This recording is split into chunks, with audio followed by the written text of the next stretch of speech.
From this moment on, America's decline is over.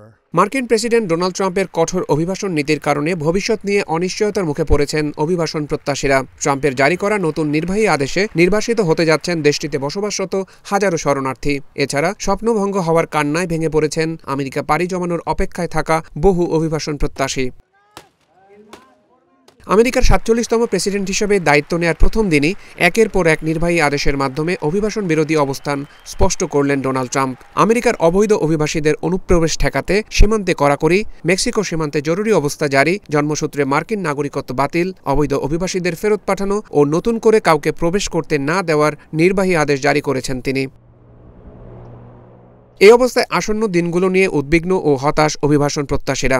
Mexico সিটিতে মার্কিন দূতাবাসের বাইরে জড়ো হয়ে ট্রাম্পের বিরুদ্ধে প্রতিবাদ জানান অভিবাসন প্রত্যাশীদের একাংশ।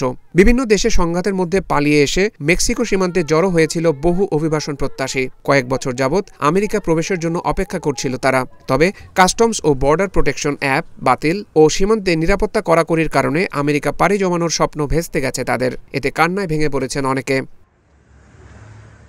এক অভিবাসন প্রত্যাশী বলেন, দেশে নিরাপদ ছিলাম না, কঠিন পরিস্থিতির মধ্যে মেক্সিকোতে পালিয়ে আসি। ভেবেছিলাম আমেরিকা আমার ভাইয়ের কাছে যাব, পরিবার নিয়ে সেখানে নিরাপদে থাকব, কিন্তু সীমান্ত বন্ধ করে দেওয়ায় অনিশ্চয়তার মধ্যে আছি, ভেবে পাচ্ছি না কি করব।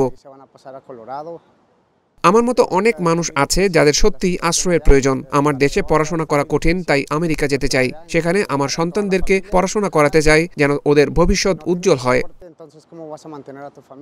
এছাড়া আমেরিকা বসবাস করা শরণার্থীদেরকে নিজ দেশে ফেরত পাঠানোর ট্রাম্পের উদ্যোগে ক্ষুব্ধ লক্ষাধিক অভিবাসন প্রত্যাশী। আমেরিকা জন্ম নেওয়া সন্তানদের মার্কিন নাগরিকত্ব পাওয়া নিয়েও চিন্তিত তারা।